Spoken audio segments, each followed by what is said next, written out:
এভাবেই তীব্র গরম, আর এই গরমে পরিবেশকে আরও হট করতে এবার ইনফিনিক্স বাজারে নিয়ে আসলো ইনফিনিক্স হট 12, যেই ডিভাইসটিতে আপনারা পাচ্ছেন মিডিয়াটেকের হেলিও G85 এর প্রসেসর, 5000 mAh এর বিশাল ব্যাটারি, 90 হার্জ রিফ্রেশ রেটের ডিসপ্লে এবং 13 মেগাপিক্সেলের ক্যামেরা। এই ডিভাইসটির 128 জিবির ভার্সনটির দাম ধরা হয়েছে 14,499 টাকা এবং 128 জিবির ভার্সনটির দাম ধরা হয়েছে 15,699 টাকা।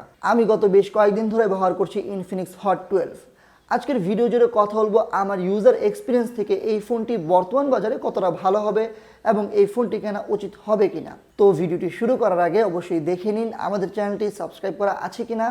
সাবস্ক্রাইব করা না থাকলে অবশ্যই আমাদের চ্যানেলটি সাবস্ক্রাইব করে নেবেন এবং অবশ্যই বেল বাটনটিতে ক্লিক করে নেবেন। হ্যালো বন্ধুরা, সবাইকে স্বাগতম তরল প্রযুক্তির ইউটিউব চ্যানেলে। তো প্রথমেই কথা বলা যাক এই ফোনটির গেমিং প্রসেসর হেলিও G85 নিয়ে এবং এই ফোনটির গেমিং পারফরমেন্স নিয়ে। এই ফোনটি পাওয়া যাবে মোট দুইটি ভার্সনে, আর একটি ভার্সন হচ্ছে 4128 জিবির ভার্সন এবং অন্যটি হচ্ছে 6128 জিবির ভার্সন। এই ফোনটি দিয়ে আমি PUBG, asphalt 9, call of duty, Genshin Impact, Apex Legend, Arena of ভ্যালোরের মতো সব হাই গ্রাফিক্সের রেজলিউশনের গেমস খেলেছি। সত্য বলতে বাজেটের কথা চিন্তা করলে বর্তমান মার্কেটের সেরা গেমিং ডিভাইস বলা যায় ইনফিনিক্স হট 12কে। পাবজিতে সর্বোচ্চ এইচডি হাই গ্রাফিক্স সেটিংসে খেলেছি, যেখানে সামান্য ফ্রেম ড্রপ পেলেও কোনো ধরনের ল্যাগ পাইনি, তবে বেস্ট এক্সপিরিয়েন্স পেয়েছি ব্যালেন্স সেটিংসে খেলে। গ্রাফিক্স কোয়ালিটি বেশ ভালোই বলবো। অনেকক্ষণ খেলার পরেও খুব বড় ধরনের কোনো হিটিং ইস্যু পাইনি। কল অফ ডিউটি খুব স্মুথলি রান করে, বেশ অপটিমাইজড, কোনো ধরনের ল্যাগ বা ফ্রেম ড্রপ নেই। জিনশিন ইম্প্যাক্ট যে গেমসটি 15 জিবির বিশাল একটি গেমস, যেটা এখানে ভালোভাবে রান করে এবং খেলা যায়, তবে কিছুটা ফ্রেম ড্রপ এখানে লক্ষ্য করেছি। এছাড়াও যারা ফ্রি ফায়ার খেলার কথা চিন্তা করেই একটি ফোন কিনতে চাচ্ছেন, তাদের জন্য হট 12 একটি পয়সা উসুল ডিভাইস। এছাড়া অন্যান্য গেমস যেমন অ্যাসফাল্ট 9, অ্যাপেক্স লেজেন্ড খুব স্মুথলি খেলেছি, তবে অ্যাসফাল্ট 9-এ কিছু কিছু জায়গায় ফ্রেম ড্রপ পেয়েছি। এরিনা অফ ভ্যালোর গেমসটা খুব স্মুথলি রান করে, বেশ অপটিমাইজড, কোনো ধরনের ল্যাগ বা ফ্রেম ড্রপ নেই। ওভারঅল ইনফিনিক্স হট 12-এর গেমিং পারফরমেন্স নিয়ে পুরোপুরি স্যাটিসফাইড। গেমিংকে প্রায়োরিটি দিলে অবশ্যই ব্যাটারি ব্যাকআপ ভালো হওয়া লাগে। এদিক থেকে ফোনটির 5000 mAh এর বিশাল ব্যাটারি কিন্তু প্রায় 7 থেকে 8 ঘন্টার মতো স্ক্রিন অন টাইম দেয়, তাও 90 হার্জ রিফ্রেশ রেটে, যেটা 60 হার্জে আরামে 10 ঘন্টার মতো ব্যাকআপ দেবে। টানা 6 থেকে 7 ঘন্টার মতো গেমিং করা যাবে আরামেই। আর 18 ওয়াটের চার্জার সাপোর্টেড এই ডিভাইসটিতে ফুল চার্জ হতে সময় নেয় 1 ঘন্টা 50 মিনিটের কাছাকাছি। সো গেমিং এবং ব্যাটারি পারফরমেন্স এই ফোনটির খুব ভালো পেয়েছি। এছাড়াও পারফরমেন্সের কথা বললে এই ফোনটি দিয়ে যে কোনো অ্যাপ খুব দ্রুত ওপেন হয়ে যায়, একটি অ্যাপ থেকে অন্য একটি অ্যাপ খুব দ্রুত রান করে এবং র্যাম ম্যানেজমেন্টও খুব ভালো পেয়েছি। একসাথে অনেকগুলো অ্যাপ ওপেন করে রেখেছি, তবুও কোনো ধরনের ল্যাগ বা ফ্রেম ড্রপ পাইনি এই ফোনটি চালাতে গিয়ে। ডিভাইসটির আন্তত বেঞ্চমার্ক স্কোর 2,47,000 প্লাস এবং গিগবেঞ্চে এই ফোনটি সিঙ্গেল করে স্কোর করেছে 361 এবং মাল্টি করে স্কোর করেছে 1244। সো ওভারঅল পারফরমেন্সের দিক থেকেও কিন্তু এই ফোনটি বেশ ভালো পারফর্ম করবে এ বাজেটে। কথা বলা যাক এই ফোনটির অন্যতম আকর্ষণ এই ফোনটির ডিজাইন নিয়ে। দেখা যাচ্ছে এই ফোনটির ডিজাইনটা কিন্তু বেশ চমকপ্রদ।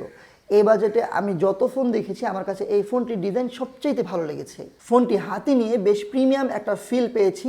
ফোনটা গুড লুকিং, ব্যাকপার্টটা পলিকার্বনেট বিল্ড হলেও ফিনিশিংটা গ্লাস ব্যাক টাইপ, সো দেখলে মনে হচ্ছিল গ্লাস ব্যাক, যে কারণে ফোনটির লুকটা আরও অ্যাট্রাকটিভ মনে হয়েছে আমার কাছে। ফোনটি ওজনে 200 গ্রামের কাছাকাছি। বড় ডিভাইস হলেও এক হাতে ব্যবহার করতে তেমন একটা সমস্যা হয়নি। ফোনটির ডান পাশে পাচ্ছেন volume up down button oh lock button, যেখানে লক বাটনে পাচ্ছেন side mounted physical fingerprint sensor, যেটা বেশ ভালো পরিমাণে fast. Just touch and unlock the device. ফোনটির নিচের দিকে পাচ্ছেন টাইপ সি চার্জিং পোর্ট, থাকছে হেডফোন জ্যাক, আর এই ফোনটিতে পাচ্ছেন ডুয়াল স্পিকার। ইয়েস, এই ফোনটিতে আপনি এই বাজেটেই পেয়ে যাচ্ছেন ডুয়াল স্পিকার, যেখানে সাউন্ড কোয়ালিটি বেশ লাউড পেয়েছি এবং সাউন্ড খুব ক্লিয়ার পেয়েছি। তবে ফুল ভলিউমে কিছুটা ডিস্টরশন করছিল, আপনি যদি ভলিউম একটু কমিয়ে রাখেন ডিস্টরশনটা পাবেন না, তবে সাউন্ড কোয়ালিটি কিন্তু আমার কাছে বেশ চমৎকার লেগেছে। ফোনটির বাম পাশে পাচ্ছেন সিম ট্রে, যেখানে 2টি সিম ও একটি মেমোরি কার্ড একসাথেই ব্যবহার করতে পারবেন। এই ফোনটি পাওয়া যাবে এই কয়টা কালারে, যেখানে আমার কাছে এই হোয়াইট কালারটা কিন্তু বেশ চমকপ্রদ লেগেছে। এছাড়াও এরিনা অফ ভ্যালোরের একটা স্পেশাল এডিশন পাওয়া যাবে, যেখানে বক্সের ডিজাইনে কিছুটা চেঞ্জ থাকবে।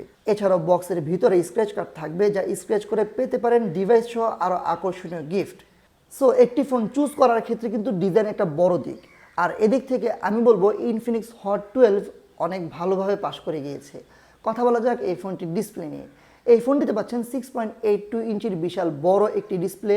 ডিসপ্লেটি 90 হার্জ রিফ্রেশ রেটের কিন্তু HD+ রেজুলেশনের। ডিসপ্লের কোয়ালিটি নিয়ে বললে এইচডি প্লাস হিসেবে কিছুটা ডাউনগ্রেড, বাট ওভারঅল কোয়ালিটির দিকে ফোকাস করলে ডিসপ্লেটা বেশ কালারফুল, কালার অ্যাকুরেসি চমৎকার। এছাড়াও টাচ রেসপন্স বেশ ভালো, তবে শার্পনেসের ঘাটতিটা চোখে পড়েছে। 90 হার্জ রিফ্রেশ রেটের চমৎকার একটা স্মুথনেস পেয়েছি ফোনটিতে, যেখানে স্ক্রলিং ও সোয়াপ করার সময় বেশ জুসি একটা ফিল পেয়েছি। তবে ডিসপ্লেটা ডিরেক্ট সানলাইটে ইউজ করতে একটু সমস্যা হচ্ছিল অবশ্য। ডিসপ্লের উপরের দিকে পাচ্ছেন পাঞ্চ হোল, আর নিচের দিকে চিনটা একটু বড় লাইক আদার্স বাজেট ডিভাইস।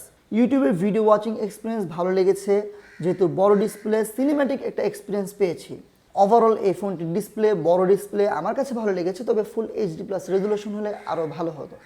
কথা বলা যাক এই ফোনটির ক্যামেরা নিয়ে। এই ফোনটির পিছনে ক্যামেরা যে বাম্প আছে, ক্যামেরা বাম্প দেখলে হয়তো মনে হতে পারে এই ফোনটির পিছনে আছে 4টি ক্যামেরা, বাট না, এই ফোনটির পিছনে আছে মোট 3টি ক্যামেরা, যার প্রাইমারি সেন্সরটি 1.8 অ্যাপারচারের 13 মেগাপিক্সেলের সেন্সর। এছাড়াও পাচ্ছেন 2 মেগাপিক্সেলের আরও একটি ক্যামেরা, আর সামনে পাচ্ছেন 8 মেগাপিক্সেলের সেলফি শুটার। ক্যামেরার কোয়ালিটি নিয়ে বললে ডে-লাইটে ভালো ছবি এসেছে, যেখানে ছবিগুলোর ডাইনামিক রেঞ্জ ভালো পেয়েছি, এছাড়াও ডিসেন্ট ডিটেলস পেয়েছি। তবে ছবিগুলোতে রেডিশ একটা ইফেক্ট ছিল। এছাড়াও কিছু কিছু ছবি একটু ফর্সা করে দিচ্ছিল, আবার শ্যাডোতে ডিটেলসের ঘাটতি চোখে পড়েছে। লো লাইটে অ্যাভারেজ কোয়ালিটির ছবি পেয়েছি, চলার মতো, তবে নাইট মুডে ছবিগুলো বেটার এসেছে।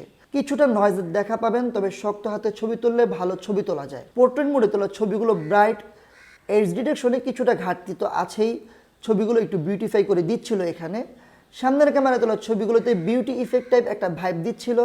ডে লাইটে বেশ ভালো সেলফি আসে, তবে লো লাইটে কিছুটা নয়েজ পাওয়া যায়, আর ছবিগুলো সফট হয়ে যাচ্ছিল।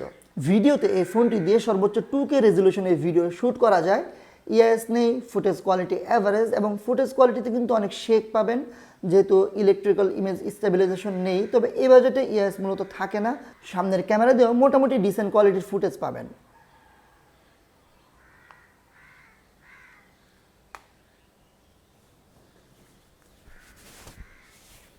সো ওভারঅল এই ফোনটির ক্যামেরা ডিসেন্ট, বাজেটে অন্যান্য ডিভাইসের মতোই। কথা বলা যাক এই ফোনটির সফটওয়্যার এবং ওএস নিয়ে। ফোনটিতে পাচ্ছেন XOS 10.6.0 বেসড অ্যান্ড্রয়েড 12। XOS আমার কাছে বেশ ভালোই লাগে, ইউনিক কিছু ফিচার আছে এখানে। আর অ্যাপ ওপেনিং স্পিড বেশ ফাস্ট, স্ক্রলিং করা, সোয়াপ করাতে বেশ স্মুথ একটা ফিল দেয়। একটি অ্যাপ থেকে অন্য একটি অ্যাপে খুব দ্রুত মুভ করে। আর ওএসটা আমার কাছে খুব হালকা মনে হয়েছে, তেমন একটা ভার মনে হয়নি। র্যাম ম্যানেজমেন্টও ভালো পেয়েছি, তবে কিছু ব্লটওয়্যার ও প্রি ইনস্টল অ্যাপ দেখতে পারবেন ডিভাইসটিতে। তো ওভারঅল এই ফোনটি নিয়ে সব কিছুই বলে ফেললাম। এখন এই ফোনটি কিনবেন কি কিনবেন না, দেখুন বর্তমানে যে বাজার, এই বাজারে কিন্তু সব ফোনের দামই বেড়েছে। এই হিসাবে বর্তমান মার্কেটের তুলনায় এই ফোনটি আমার কাছে বেশ ভালো লেগেছে। বিশেষ করে এই ফোনটির গেমিং পারফরমেন্স, এই ফোনটির ব্যাটারি পারফরমেন্স আমার কাছে চমৎকার লেগেছে। এছাড়াও এইচডি প্লাস রেজলিউশনের ডিসপ্লে হলেও এই ফোনটির ডিসপ্লেটা খুব একটা খারাপ না, ভালোই লেগেছে। ক্যামেরাটা ডিসেন্ট। ওভারঅল যাদের বাজেট 16,000 টাকার মাঝে এবং চাচ্ছেন বেস্ট লুকিং একটি ডিভাইস, ভালো গেমিং, আপনারা নিয়ে নিতে পারেন ইনফিনিক্স হট 12। আপনাদের কাছে কেমন লেগেছে ইনফিনিক্স হট 12 অবশ্যই কমেন্ট বক্সে জানাতে ভুলবেন না। সবাইকে অনেক অনেক ধন্যবাদ। আসসালামু আলাইকুম ওয়া রাহমাতুল্লাহি ওয়া বারাকাতুহু। সবাই ভালো থাকবেন এবং সুস্থ থাকবেন।